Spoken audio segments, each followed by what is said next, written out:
أعوذ بالله من الشيطان الرجيم.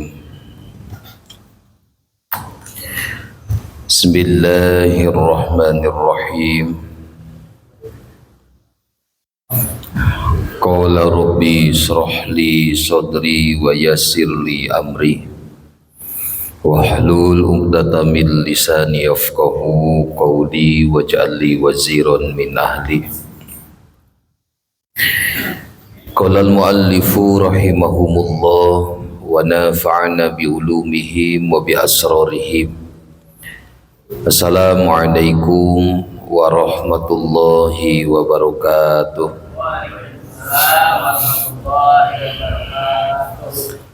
Alhamdulillah. Alhamdulillahillazi farrada taubata wa harramal israr. Asyhadu an la ilaha illallah wahdahu la syarikalah katibul asar. Wa asyhadu anna Muhammadan abduhu wa rasuluh safwatul akhyar. Wa sallallahu wa sallamu alaihi wa ala alihi wa sahbihi asaratil akhyar. Amma ba'du. Yang sama kita hormati dan kita muliakan para asatid, para hujaj, para imam, segenap pengurus Masjid Jami Al-Imran allazi lam yuzkar ismuhum, wabil khusus Ketua DKM Masjid Jami Al-Imran Bapak Ustaz Rohadi Sanadi, juga kita semua yang hadir, yang mudah-mudahan selalu ada di dalam ampunan Allah Subhanahu wa Ta'ala. Puji syukur mari kita panjatkan kehadirat Allah. Salawat beserta salam semoga dawam kepada Rasulullah sallallahu alaihi wasallam, kepada para keluarganya, para sahabatnya, para tabi'in, para tabi'in sampai kita selaku umatnya. Mudah-mudahan di yaumil qiyamah nanti kita semua diakui sebagai umatnya Nabi Muhammad sallallahu alaihi wa alihi wa sahbihi wasallam. Hadirin jamaah yang dimuliakan Allah, sebelum kita melanjutkan kembali kajian ta'lim masih sebagai titimah dalam pasal Ramadan, terlebih dahulu mari kita bersama-sama membaca suratul Fatihah, bertawassul kepada sahibul kitab, bermohon dan berdoa kepada Allah mudah-mudahan kita semua selalu diberikan sehat walafiat, umur yang barokah, dan bisa selalu istiqomah dalam menjalankan seluruh perintah Allah Subhanahu wa Ta'ala. A'udzu billahi minasyaitonir rajim. Bismillahirrahmanirrahim. Walidabil baliyati wal munkarati wal bida'il waqi'ati fi darina wa ghairiha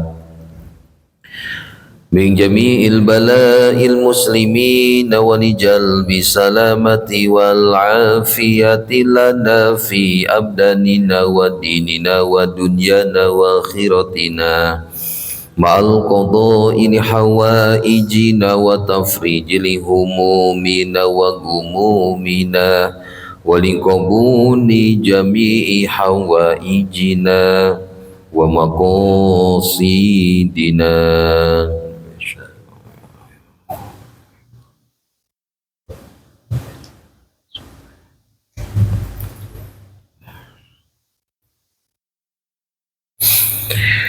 Biridhaka ya Allah, ya Allah, ya Allah, bihaqqil Fatihah. A'udzu billahi minasyaitonir rajim. Bismillahirrahmanirrahim. Alhamdulillahi rabbil alamin arrahmanir rahim maliki yaumiddin. Iyyaka na'budu wa iyyaka nasta'in ihdinas siratal mustaqim siratal ladzina an'amta 'alaihim ghairil maghdubi 'alaihim waladdallin.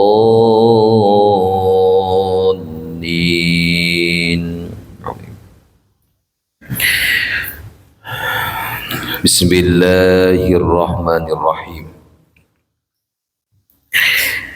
Alhamdulillah, alhamdulillah wa syukurillah ala nikmatillah.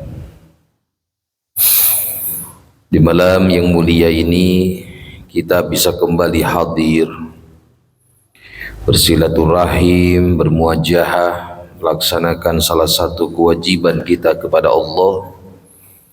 Salat maghrib berjamaah kita lanjutkan dengan duduk bersimpuh di majlis ilmu. Tidak terasa malam ini sudah masuk di malam ke-8 di bulan Sya'ban. Sekaligus malam ini kita pengajian sekaligus tawakupan sementara karena mau menyambut kita bulan suci Ramadan.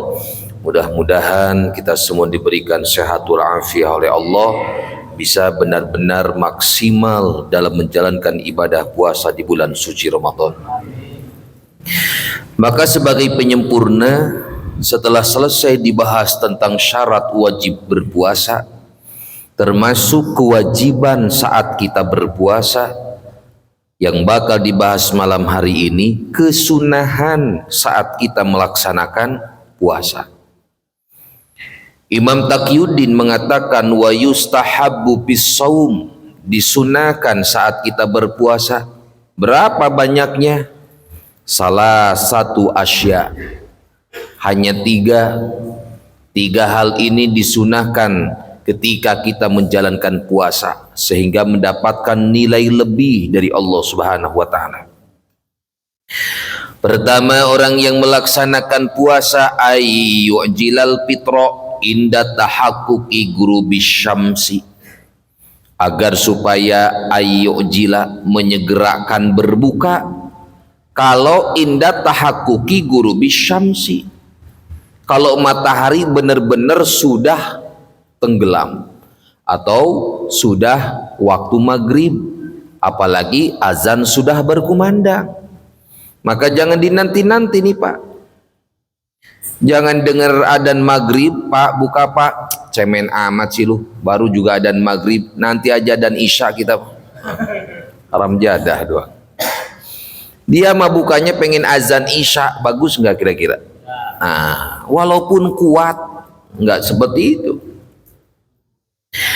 Karena melirik hadis Nabi kita Muhammad sallallahu alaihi wasallam, Nabi bersabda, la yazalun nas bi khairi ma ajjalul fitra, tidak bakal berhenti, Allah bakal memberikan kebagusan, keberkahan, kebaikan kepada hamba-hambanya ma ajjalul fitra atau ma ajjalul fitra, selama dia menyegerakan berbuka. Nah, jadi berbuka buru-buru. Dan makruh, melirik ini hadis Saikhon Imam Bukhari Muslim, mengakhirkan berbuka makruh kalau dimaksud sengaja kayak tadi. Nanti aja mak, khusus keluarga kita bukanya ba'da isya, nggak bisa, makruh walaupun kuat, kecuali tidak dimaksud. Kitanya lagi di kendaraan, mau kemana? Mau ke Tangerang, Jakarta Tangerang paling sejam. Jam itu sejam juga kalau macet. Pas mau berangkat ke Tangerang, berangkat jam 4, perkiraan jam 5 nyampe. Maghrib masih jauh. Maghrib sekarang jam hampir setengah 7. Mak, kira-kira mau bawa bekal nggak? Nggak usah lah Pak. Orang maghrib udah ada di lokasi. Kita nanti aja makannya di lokasi. Ya udah, naik di perjalanan bis. Namanya manusia, al-insan bitabkir wallah bitadbir. Cuma merencanakan, yang menentukan siapa? Allah. Ternyata hujan besar, macet panjang, banjir juga di Daan Mogot. Daan Mogot banjir, Kalideres banjir. Ayo mau gimana? Walaupun menyangka nyampe jam 5, jam 6 masih di bis. Ya Allah, gimana ini Pak? Gak bakal kober Pak. Terus gimana? Makan gak ada, ayo. Akhirnya adzan maghrib, Allahu Akbar, alhamdulillah. Buka puasanya gimana? Nah ini dimaksud nggak? Nggak dimaksud. Maka bagi dia nggak makruh. Cuman tetap berbukalah, walaupun nggak makruh, batalkan aja cepet-cepet. Cara batalinnya gimana coba? Bisa. Di situ yang punya air nggak ada, yang punya makanan nggak ada, ngorek kuping, cukup, itu udah membatalkan. Atau ngupil, agak cari-cari dikit, mudah-mudahan dapat beberapa butir. Gimana rasanya itu? Apa? Alhamdulillahirabbil alamin. Terima kasih Bapak sudah mengakuinya. Ada yang pernah nyoba sih. Tuh. Nah, bahkan qalahu Syafi'i, berkata Imam Syafi'i, selain ada fadilah, keutamaan, keberkahan di dalam berbuka, maka disunahkan menyegerakan kecuali memang dalam kondisi tidak dimaksud, wala yustahab, tidak jadi makruh. Bahkan Nabi dalam riwayat Ibnu Hibban dengan sanad yang sahih, Nabi idakana iman lam yusolli, kalau masuk waktu maghrib nggak langsung sholat, maka jangan kerajinan kita. Ini azan maghrib, sholat aja dulu biar tenang, makruh, jangan sholat dulu. Lalu mana yang bagus kalau azan sudah tiba, Nabi aja nggak sholat. Ternyata yang dilaksanakan Nabi, ketika maghrib tiba, lam yusolli, Nabi tidak sholat hatta yutabiru tobin aumain. Nabi langsung berbuka membawa rutob. Apa rutob? Kurma basah. Ada rutob, ada tamar. Tamar kurma kering, sama-sama kurma. Itu Nabi ketika azan berkumandang buru-buru ngambil kurma dimakan. Kalau lagi di Madinah kurma dulu. Yang bagus kurmanya apa? Ajwa kalau bisa, agak mahal dikit Pak. Ajwa 7 butir bagus, karena 7 itu bisa menghindari daripada sihir, santet, dedemit, apalagi itu. Nah itulah pokoknya. Nah 7 hari 7 tuh. Tapi kalau nggak kuat ganjil aja 3, 5. Lalu aumain, air zam-zam. Nabi kalau lagi di Mekah, Nabi kalau lagi di Madinah kurma dulu baru zam-zam. Ketika lagi di Mekah zam-zam dulu baru kurma. Kenapa zam-zam dulu di Mekah? Sohibu zam-zam, itulah Mekah. Sohibul tamar atau sohibul rutob, itulah Madinah. Yang memiliki kurma Madinah, yang memiliki zam-zam Mekah. Maka Nabi kalau di Madinah kurma dulu baru zam-zam. Di Mekah sebenarnya sama. Kalau di Mekah zam-zam dulu barulah kurma. Nah terserah Bapak mau mana dulu. Saya bukan di Mekah, bukan di Madinah. Dilaksana saya Ustaz. Apa dulu? Kopi dulu Ustaz. Kopi dulu sama lontong dan bakwan. Nggak sunnah beda, nggak melihat tempat. Walaupun kita bukan di Mekah, bukan di Madinah, jangan jadi dalil begini. Oh itu mah orang Mekah, wajar korma dulu. Di kita korma nggak tumbuh. Apa yang tumbuh di kita? Ya lontong misalnya, maka ketoprak. Berarti kita ketoprak dulu sunnah. Nggak ada. Tetap modal Pak, beli kurma nanti buat lebaran. Bahkan salah satu penyakit, berbagai macam penyakit kecuali kematian, perut yang kosong, makan kurma ganjil, minum air zam-zam. Biarkan 10 menit. Artinya udah beres kurma dan zam-zam sholat. Bapak bukan begini. Disiapkan kurma, jam-jam, makan kurma, jam-jam, lontong, risol, ongol-ongol, nasi pakai jengkol, ayo.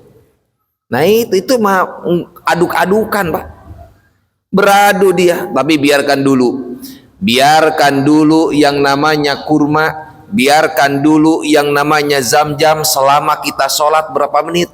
Paling 10 menit, paling 15 menit telat-telatnya. Nah maka Bapak ketika melaksanakan sholat maghrib, perut itu sudah terisi dengan kurma dan air zam-zam. Itu yang paling bagus. Baru udah selesai melaksanakan sholat, mau makan silahkan. Tapi kalau makan dulu, wah, buka puasa langsung makan. Benarnya bukan nggak boleh, tapi jangan berlebihan. Kita nggak ngambil sunnah, nggak masalah, hanya sekedar makruh. Tapi kalau misalnya dia makan langsung, bukan kurma, kejo, tahu kejo? Nah, kejo Pak. Apalagi udah menasi pakai jengkol, asin, asem, ikan asem, sayur asem. Itu walaupun janda lewat nggak kelihatan Pak. Buka puasa lagi kitanya, udah. Akhirnya habis satu mejikom. Makannya cuma sedikit, secukil. Jangan banyak-banyak makannya, ini baru berbuka. Nanti aja kenyang-kenyanginya udah taraweh. Udah habis ngambil lagi secukil. Habis ngambil lagi secentong. Sampai semejikom habis. Padahal kalau tahu dari gitu bakal habis, mending mejikomnya aja angkat. Makannya langsung di mejikom. Akhirnya begah dia. Aduh, Pak sholat dulu Pak. Aduh, bacot tuh sholat dulu perut nih keras kayak begini. Nungging dikit muntah dia. Aduh ya Allah. Nah, belajar rapi kita. Udah ngaji fikih, belajar rapi. Yang bagus apa? Kurma dulu. Kurma, makan ganjil, zam-zam, sholat. Selesai melaksanakan sholat silakan. Bagus-bagus jangan makan sampai selesai taraweh. Nah, karena kalau makan dulu itu tarawehnya Pak, suaranya doang yang kedengeran. Ini orang di belakang, Sami Allah liman hamidah, Allahu Akbar, Allahu Akbar. Pas dilihat orangnya mah duduk aja gini aja. Allahu Akbar, kirain sholat, kagak sholat ternyata. Aduh ya Allah, Joni tuh. Orangnya mah duduk, kirain mah lagi sholat gitu. Ternyata cuma takbir doang dia. Nah, kekenyangan masalahnya. Maka yang bagus itu udah ya ala kadar lah. Jadi tarawih itu masih kuat. Bahkan yang bagus nggak makan dulu. Ada jemaah kayak begitu. Alhamdulillah Ustaz. Saya semenjak Ustaz ngomong begitu, itu saya nggak pernah makan selepas maghrib. Makan saya bahkan cuma sekali doang, yaitu pada waktu sahur. Maghrib nggak pernah makan, taraweh pun nggak makan. Ih hebat amat, Bapak nggak lemes? Kagak Ustaz, saya cuma kurma doang sama air. Ganjil Pak, ganjil Ustaz 3 kilo. Wajar, kadang 5 kilo. Wajar 3 kilo kurmanya. Kita mah 3 biji, dia ganjilnya 3 kilo, jauh amat. Nah itu nggak ada airnya, air nggak ada. Gimana kalau air nggak ada? Apa ini? Larutan penyegar. Pakai air ini atau ala air aqua. Bapak buka nanti. Airnya namanya air doa. Kalau lagi marhaba bukain tuh. Kalau lagi baca Quran dibuka itu air. Air yang sudah dibacakan Quran, mungkin marhaba, solawat, berjanji, itu molekulnya berubah. Itu penelitian orang Jepang kayak begitu. Disebut air doa itu demikian. Nah maka kalau kita lagi ngaji Quran Ramadan nggak punya zam-zam, zam-zam lumayan Pak. Sekarang aja zam-zam paling murah 450.000. Bapak jangan ketipu, jam-jam 5 liter 150. Itu zam-zam mana itu? 450. Ramadan bisa sampai 600.000. Itu air zam-zam. Nggak ada, kita nggak punya. Udah air yang 1000-an aja, Gunung Selamet apa tuh? Nah, ada tuh. Kita baca Quran siang hari Ramadan buka. Bismillahirrahmanirrahim. Yasin wal Quranil Hakim dibuka. Tapi jangan sampai kelupaan. Aus tengah-tengah minum dia sampai habis. Nah udah selesai, nanti maghrib minum itu kurma dengan air doa. Itu yang utama. Tapi kalau misalnya nggak ada juga, aduh nggak ada nih gimana? Kata Imam Qadi Husain nih, al-ula fi zamanina ayyubtiro ala ma'in. Yang paling bagus di zaman sekarang, berbukalah dengan air yang halal mutlak. Halal mutlak itu hanya air hujan. Maka kalau zam-zam Bapak nggak punya, air doa pun biasa marhaba, biasa solawat, biasa ngaji nggak ada juga. Kebetulan maghrib hujan, keluar. Kosongnya perut jangan diisi apapun, celangap langsung. Tapi jangan celangapnya di bawah genteng, jangan. Udah subhat itu. Jangan celangapnya di bawah pancuran, tapi langsung langit mulut. Jangan pakai ember, jangan pakai gayung, langit mulut langsung. Beberapa tetes saja. dapat 5 tetes 7 tetes silakan, baru mau makan pun silakan, atau langsung jalankan sholat, biarkan beberapa saat. Karena dari 17 makna rahmat ada yang disebut al-mator, air hujan. Ya, air hujan itu makna rahmat, termasuk asyifa, disebut air obat. Hujan tuh. Tapi kalau hujan pun gak ada, gimana Ustaz hujan gak ada ini? Ayyutiro ala ma'in yakhuduhu bikapihi minan nahri. Kalau air hujan pun gak ada, maka berbukalah dengan air. Kau ambil dengan tanganmu, jangan pakai gayung, jangan pakai ember. Air apa? Minan nahri, sungai, kali. Air kali. Mana kali yang dekat di sini? Ciliwung. Nanti Joni yang mimpin. Assalamualaikum para jamaah Al-Imran yang dimuliakan Allah. Alhamdulillah kita sekarang udah masuk hari pertama mau berbuka. Kita amalkan apa yang dijelaskan waktu pengajian tawakufan. Itu guru kita bilang, karena hujan gak ada yang punya zam-zam, gak ada juga. Air hujan gak ada, zam-zam gak ada, air doa pun gak ada. Kita berangkat ke sungai Ciliwung yang dekat.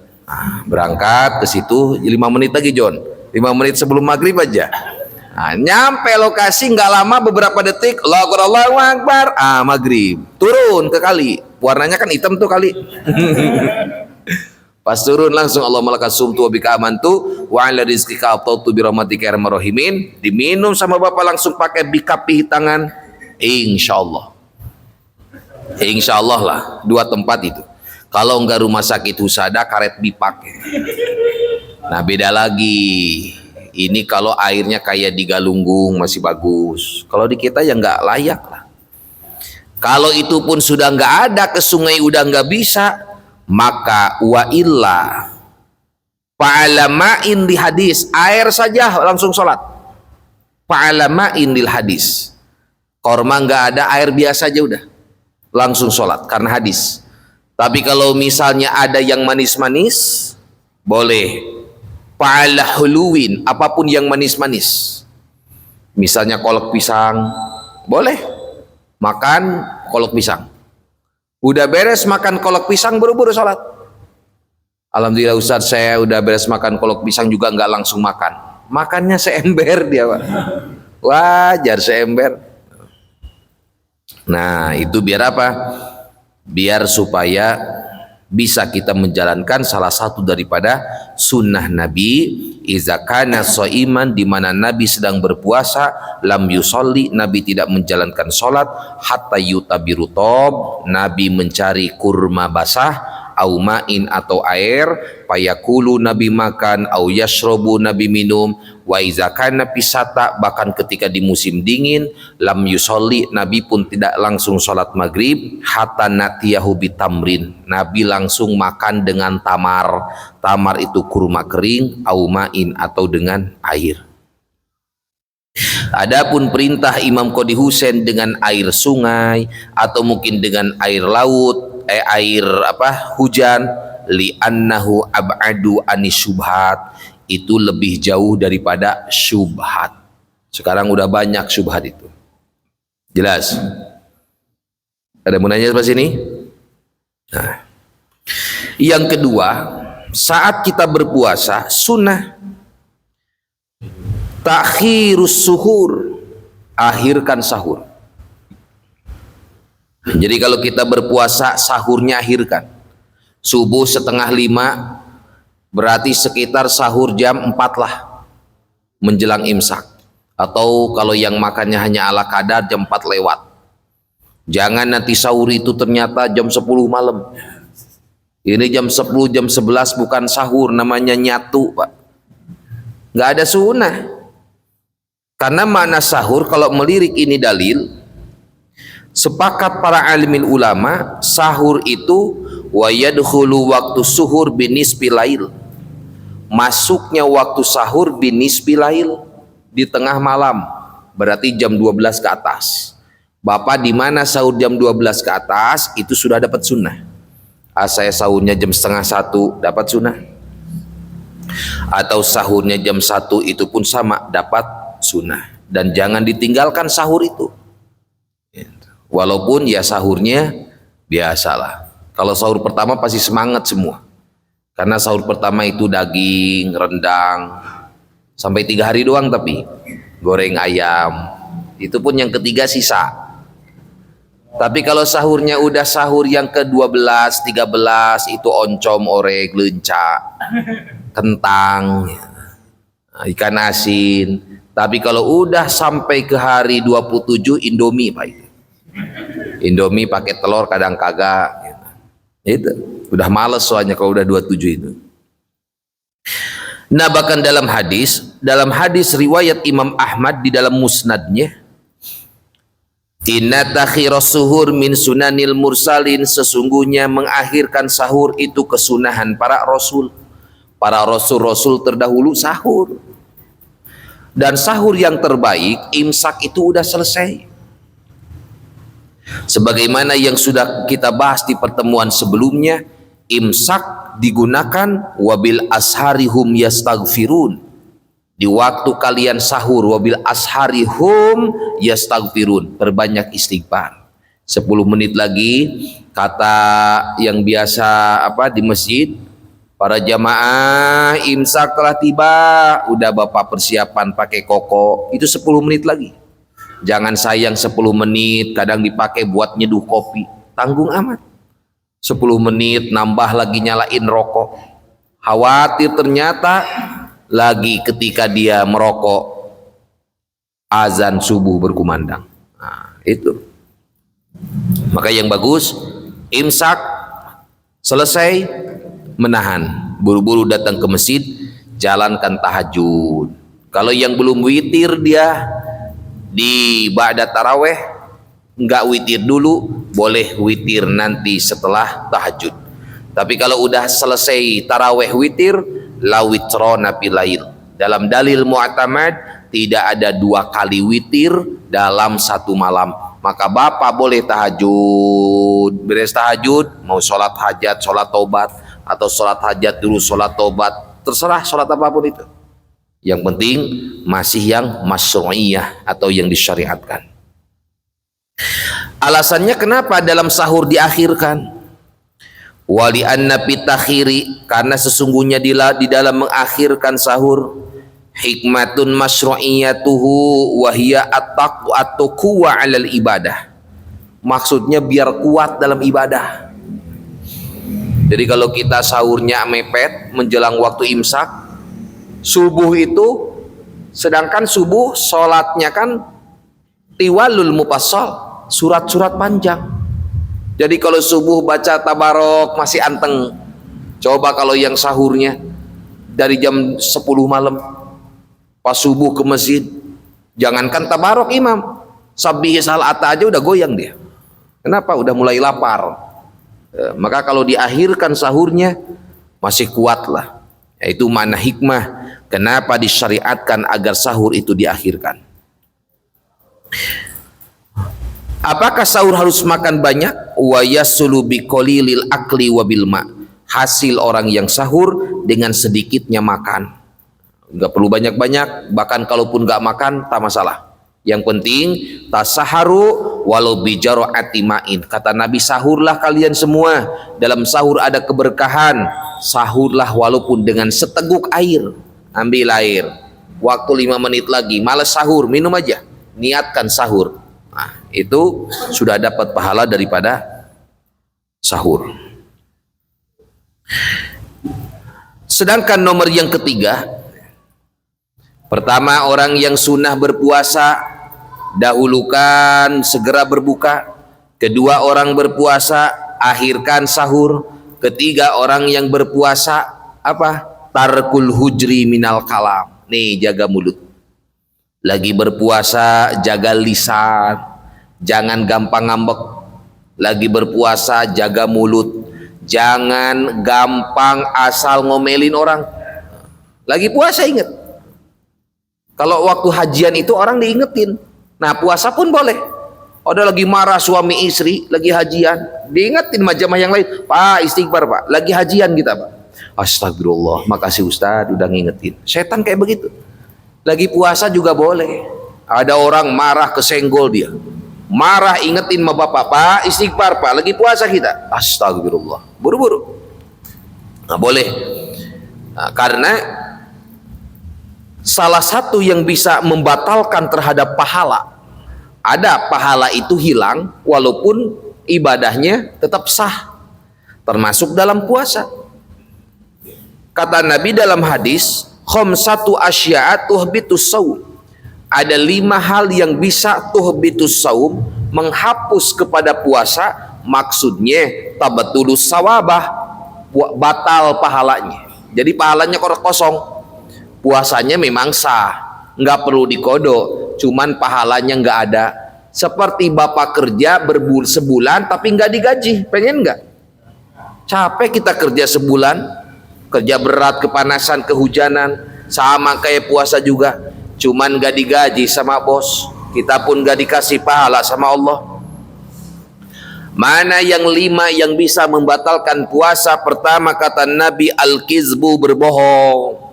Jaga lidah, jangan sampai berbohong pada waktu bulan Ramadan. Karena salah satu daripada makna Ramadan, makna puasa itu bukan hanya berpuasa perut saja. Al-famu amanatun, mulut pun amanah, jaga dengan sebaik-baiknya. Bahkan paling banyak orang masuk neraka kata Nabi ketika sahabat nanya, ya Rasul, man aksarunas dakholan nar, hal apa yang menyebabkan manusia masuk neraka, apa penyebabnya? Nomor 1 Nabi jawab, al-famu, mulutnya, gara-gara mulutnya itulah dia masuk ke dalam neraka. Yang kedua apa? Gibah. Jangan bergibah, membicarakan keburukan orang lain, gibah itu namanya. Maka ketika seseorang melaksanakan gibah, maka hancurlah pahalanya, habislah pahalanya, walaupun puasanya tetap dipandang sah. Yang ketiga apa? Namimah. Apa namimah itu? Ngadu embe. Bukan ngadu embe, ngadu domba. Orang biar berselisih, itu namanya namimah. Setiap orang yang namimah, mengadu domba, itu pun sama, bisa tuhbitus saum, menghapus kepada pahala dari puasa. Yang keempat, orang yang berpuasa jangan sampai yaminul gomus. Artinya apa yaminul gomus? Bersumpah palsu. Hati-hati. Biasanya pedagang hati-hati itu. Pak, berapa itu harganya mentimun? 15.000 sekilo. Bisa enggak 13? Demi Allah, demi Rasulullah, enggak dapat di sononya juga. Padahal di sononya harganya 10.000. Nah, berbohong dia atas nama Allah Subhanahu wa taala, maka ini pun termasuk daripada yang bisa membatalkan pahala puasa. Terakhir apa? An-nazru bi syahwat.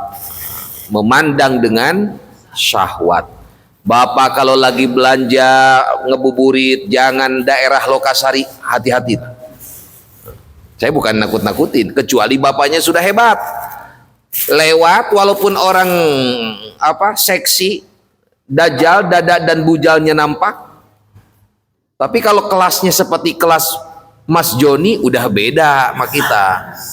Beliau itu nggak memandang dengan syahwat, cuma lewat-lewat doang, ngobrol-ngobrol doang. Hanya sekedar memberikan biar nggak sakit hati lah. Nah, tapi kalau kita mandangin, astagfirullah, dilihat mulu itu sih, Allahu Akbar, habis nih puasa kita, habis, dah tahu habis, terus dipandang mulu. Nah, karena memandang dengan syahwat itu pun bisa membatalkan pahala puasa. Puasanya tetap sah, akan tetapi ibarat air yang dimasukkan ke dalam ember yang bolong, penuhkah air itu? Tak ada. Nah, karena memang puasa itu ada macam-macam. Kapan kita mau naik derajat puasa? Ada puasa orang-orang awam, ada.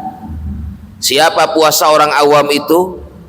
Puasa awam itu pakapul batni wal farji an qada'i syahwat. Puasa awam itu puasa yang hanya kapul batni, nahan makan, nahan minum, wal farji, nahan hubungan badan. Enggak makan, enggak minum, enggak hubungan badan. Itu puasanya orang awam.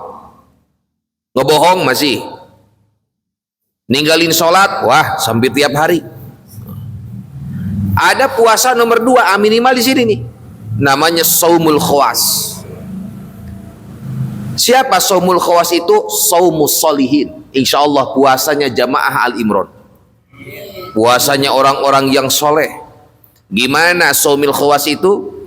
Kapul jawari anil asam, jaga jawari anggahotamu anil asam, dari dosa-dosa. Orang yang kalau pengen puasanya khawasil khawas, jalankan 5 kata Nabi. Pertama, godul basor, puasanya jaga pandangan. Bukan merem, puasa merem aja. Lu kenapa merem mulu? Kata Nabi, jaga pandangan. Bukan, melek, cuman pandangannya terjaga. Dikala dia memandang yang bisa dibenci oleh syarak, tundukkan pandangannya. Itu. Kedua, selain jaga pandangan, hifzil lisan, lisan jaga. Jangan seperti tadi gibah, ngobrol, membicarakan keburukan orang lain. Namimah termasuk daripada berbohong. Apalagi kapul uzun, jaga telinga. Lewat ada orang yang membicarakan keburukan orang lain, menghindar, jangan didekati. Ini mah ada orang lagi ngomongin orang lain, malah ikut nimbrung dia. Nggak ada aliran, nggak ada listrik, nggak ada gimana, langsung ikutin aja. Emang bener dia itu haram jadah. Pas dilihat, emang tahu bapak? Tahu saya. Itu namanya nggak kaful uzun. Termasuk kapu jami'il a'dha anil makarih, mencegah seluruh anggota dari apa-apa yang dibenci oleh Allah, dan menjaga perut kita anis syubuhat bi waqtal iftar, menjaga perut dari syubhat bi waqtil iftar, pada waktu kita berbuka. Jadi kalau berbuka, pertama jangan berlebihan, jaga yang kita makan. Jangan makan itu, kadang orang walaupun halal tapi jadi mubazir kadang. Segala dibeli. Pagi-pagi, namanya orang puasa Pak. Apalagi puasanya yang tidak terlatih. Kalau yang terlatih dari Rajab ke Syaban aman. Tapi kalau puasanya cuma Ramadan doang, pagi lapar, ada roti liong, buat maghrib enak nih, dibeli sama dia. Belum siang, lihat makanan, dibeli lagi buat maghrib. Akhirnya pas maghrib kumpul penuh di meja. Kumpul di meja. Kemudian apa? Azan maghrib berkumandang, cuma baru minum teh manis atau 1 mangkok es buah, udah kenyang dia. Aduh, tuh bakwan tuh, beli bakwan dari jam 10 siang. Udah dingin itu. Mubazir, tepuk tangan, syaitan berhasil dia. Mending kalau di tempat tersebut ada pasukan pemburu berkat, dibawa ke masjid, habis kalau dibawa ke masjid itu. Wah, ini sisanya gimana? Udah, bawa aja ke Al-Imran, bawa. Sedangkan kan menampung semua kan, siap menampung semua. Tapi kalau nggak ada yang kayak begitu, akhirnya dibuang. Mending kalau dibuangnya ke kandang ayam, dimakan sama ayam, selamat dia di hari kiamat. Gimana kalau dibuangnya hanya sekedar dibuang, dibawa ke tong sampah? Maka ada telinga-telinga para waliullah, mereka itu bisa mendengar menangisnya nasi yang dibuang, menangisnya makanan-makanan. Kita enggak bakal denger. Bahkan salah satu daripada dosa kecil apa? Makanan yang tak habis itu dosa kecil. Bapak makan nih, gak habis makanannya, dosa kecil. Numpuk kayak begitu kelakuan tiap hari, menumpuk dia menjadi dosa besar. Maka kalau makan adabnya itu dikit-dikit, ambil dikit. Tapi kalau bapak yakin bakal banyak, tumpahin aja nggak apa-apa. Kalau yakin, habis sedikit-sedikit aja, kelamaan habis juga itu. Cuman ada lagi orang yang memang istimewa di hadapan Allah, itulah puasa khawasil khawas. Siapa puasa khawasil khawas? Pasaumul qalbi anil himami dunyawiyah. Puasanya hati dari maksud urusan duniawi. Nggak mikirin gini Pak, nanti buka sama apa, nggak. Kalau kita kan udah ada menunya, Mak, ntar buka sama apa tuh Pak, ada menunya tuh. Hari pertama kolak pisang, kedua biji salak, ketiga lontong sama bakwan, keempat, kelima sampai 30 ada semua. Yang khawasil khawas nggak mikirin itu. Puasa itu beneran pakai ibadah. Ibadah di masjid, itikaf. Di kita juga banyak Ramadan itu di masjid. Nah itu bedanya. Bukan itikaf, saya langsung nyalain, gerah dia. Tiduran akhirnya di masjid. Nah, padahal Ramadan itu luar biasa. Kenapa Ramadan luar biasa? Bahkan dalam hadis itu, lau ta'lamu ummati ma fi Ramadan la tamannau an takuna asana kulluha Ramadan. Andaikan umatku tahu keistimewaan bulan Ramadan, dia bakal menginginkan setiap tahun itu pengennya Ramadan. Karena dalam Ramadan, karena 4 hal ini. Pertama, Ramadan mulia dikarenakan di Ramadan ada Lailatul Qadar. Ramadan ada Lailatul Qadar tuh. Tanggal berapa Lailatul Qadar di Ramadan? Masih ingat nggak? Ya, 10 terakhir di malam. Tanggalnya tanggal berapa kira-kira? Jangan saat semuanya, satu aja. Tanggal berapa? Hah? 21, ada yang 27. Tergantung puasanya nanti. Pabil ahadi wal arba patasi'ah wa jum'atin ma'as salasa sabi'ah wa in badal khomisa pahyal khomisah wa in bada bisabdi pahyal salisah wa in bada bisnaini pahyal hadi. Itu rumusnya.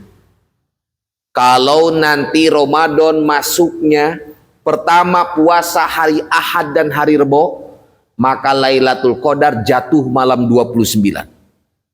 Kalau mulai puasa besok hari Jumat atau hari Selasa, Lailatul Qadar jatuh pada malam 27.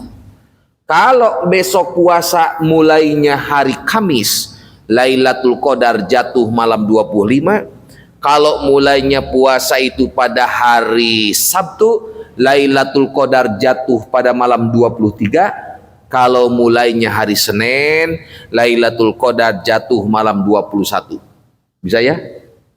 Hafal kan? Gimana ini? Saya ulangi ini.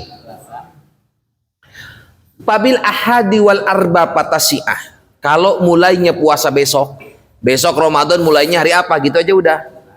Misalnya kalau mulainya hari Ahad atau hari Rebo, Lailatul Qadar pasti malam 29. Kalau mulainya hari Jumat atau hari Selasa, Lailatul Qadar malam 27. Kalau mulainya hari Kamis malam 25, mulainya hari Sabtu malam 23, mulainya hari Senin malam 21. Terakhir nih Pak. Udah terakhir ini dicek satu persatu. Nah, pasti banyak yang Ustaz izin balik dulu Ustaz. Kalau mulainya hari Ahad dan hari Rebo, Ahad atau Rebo itu malam 29 Lailatul Qadarnya. Kalau hari Jumat dan Selasa atau Selasa itu malam 27, hari Kamisnya 25, hari Sabtunya 23, kalau mulainya Senin maka 21.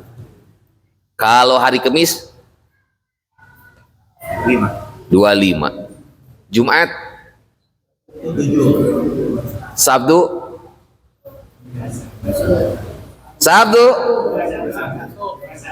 23. Minggu Senin Selasa Rebo Kamis Jumat. Tadi 25 doang yang Jumat Sabtu Minggu. Mudah-mudahan lupa nanti. Kemarin dari apa ya kata lupa lagi gua. Itu maksudnya makalah ulama yang biasa. Mereka biasa menemukan malam Lailatul Qadar, tapi pernah terjadi Syekh Abdul Qadir Al-Jailani menemukan Lailatul Qadar di malam ke-17. Sebenarnya Lailatul Qadar itu rahasia Allah. Cuman rata-rata ketika kumpul ulama dan ulama, semalam kamu lihat Lailatul Qadar enggak? Iya saya lihat. Aku lihat. Pas sama kayak begitu. Ternyata rata-rata melihat mereka dari setiap tahunnya itu pas di hari yang ditentukan tadi. Kalau mulainya hari Ahad atau Rebo pasti 29. Jumat atau Selasa pasti 27. Kamis 25. Sabtu 23. Senin 21. Nah kita maksudnya itu bukan berarti akhirnya begini. Ternyata puasanya mulai puasa misalnya hari Selasa, oh berarti tanggal malam 27, akhirnya nggak taraweh dia. Dari tanggal 1 nggak taraweh sama puasa Ramadannya tanggal 27 doang. Nah, ini salah paham yang kayak begitu. Keduanya apa? Dalam Ramadan ada yang disebut unzila bihil Quran. Al-Quran turun di bulan Ramadan. Tanggal berapa coba? 17 doang. Al-Quran itu versi banyak dalam tafsir. Ada yang mengatakan 17, ada yang mengatakan 24, ada yang mengatakan 27. Tapi intinya sepakat ulama turunnya Quran itu bulan, bahkan bulan bukan hanya Quran, semua kitab. Semua kitab Allah jumlahnya 104 itu turunnya bulan Ramadan. 50 suhuf ke Nabi Sis, 10 suhuf ke Nabi Adam, 30 suhuf ke Nabi Idris, Akhnuh bin Yarid, 10 suhuf ke Nabi Ibrahim, itu turun malam pertama di bulan Ramadan. Kitab Taurat ke Nabi Musa turun malam ke-6 di bulan Ramadan. Jabur ke Nabi Daud malam ke-12 di bulan Ramadan. Injil kepada Nabi Isa itu turun malam ke-18 di bulan Ramadan. Al-Quran kepada Nabi kita Muhammad SAW itu diturunkan pada malam ke-17, malam 24, juga malam yang ke-27. Cuman masyhur di kita mayoritas Indonesia memiliki pandangan tafsir turunnya nuzulul Quran itu pada malam ke-17. Maka 17 di kita diperingati nuzulul Quran. Jelas? Ada yang kurang paham sama sini? Nah, kenapa? Hah? Sama. Iya di HP. Setiap wan nazru bisahwat walau bimahromin. Nah, sama. Lihat adiknya tampil seks di depan abangnya, lihat memandang dia dengan syahwat. Nah, itu pun sama.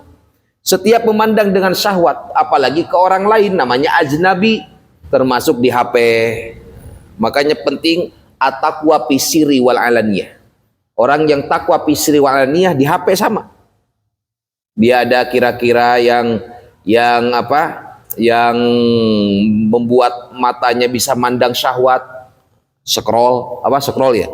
Nah, di kita kan nggak begitu. Ada zikiran baru dibuat di ini, ada sholawat, kiran cewek joget-joget, wah, dilihatin mah dia. La ilaha illallah. Ketahuan ada CCTV di Al Imron.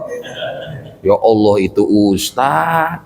Tasbih dipegang, ternyata di situnya lagi lihat jagung bakar goyang-goyang. Nah, itu maka jaga dengan baik an-nazru bisyahwat, biar supaya minimal kita dalam berpuasa ada di peringkat puasa khawas. Termasuk istimewa Ramadan apa? Ada puasa wajib, termasuk li'anna sawaban nafli fihi kasawabil fardi. Pahala di bulan Ramadan itu tak ada pahala sunnah. Bapak sholat qobliyah, ba'diyah jadi wajib pahalanya. Bapak sholat taraweh 20 rakaat semuanya jadi pahala wajib. Dan itu hanya Allah berikan di bulan Ramadan. Mudah-mudahan kita semua diberikan sehat walafiat, bisa benar-benar maksimal dalam menjalankan ibadah puasa di bulan suci Ramadan. Amin ya Allah ya rabbal alamin. Wallahu a'lamu bissawab. Sallallahu jadal wa ikram, Allahumma shalli wa sallim bil awwalin wal akhirin wa tabaraka wa ta'ala sadatina rasulillah ajmain. A'udzu billahi minasyaitonir rajim. Bismillahirrahmanirrahim. Alhamdulillahi rabbil alamin. Hamdan syakirin, hamdan naimin, hamdan yuafi ni'amahu wa yukafi mazidah. Ya Rabbana lakal hamdu kama yanbaghi li jalali wajhikal karimi wa 'azimi sultanik. Allahumma salli 'ala sayyidina Muhammad wa 'ala ali sayyidina Muhammad. Allahumma inna nas'aluka ilman laduniyan wa 'amalan shalihan wa rizqan halalan wa khairan katsiran wa syarran ba'idan bi rahmatika ya arhamar rahimin. Allahumma la taj'al fina syaqiyan wa la mahruma waj'al sayyiatina sayyiati man ahbabta wa la taj'al hasanatina hasanati man abghadta. Allahumma inna nas'aluka husnal khotimah. Allahumma inna nas'aluka husnal khotimah. Allahumma inna nas'aluka husnal khotimah wa na'udzubika min syarril akibati wasu'il khotimah. Rabbana taqabbal minna innaka antas samiul alim wa tub 'alaina innaka antat tawwabur rahim. Rabbana atina fid dunya hasanah wa fil akhirati hasanah wa qina azabannar. Sallallahu alaihi sayyidina Muhammad wa ala alihi wa sahbihi wa sallam. Bi fadli subhana rabbika rabbil izzati amma yasifun wa salamun 'alal mursalin walhamdulillahi rabbil alamin. Assalamualaikum warahmatullahi wabarakatuh.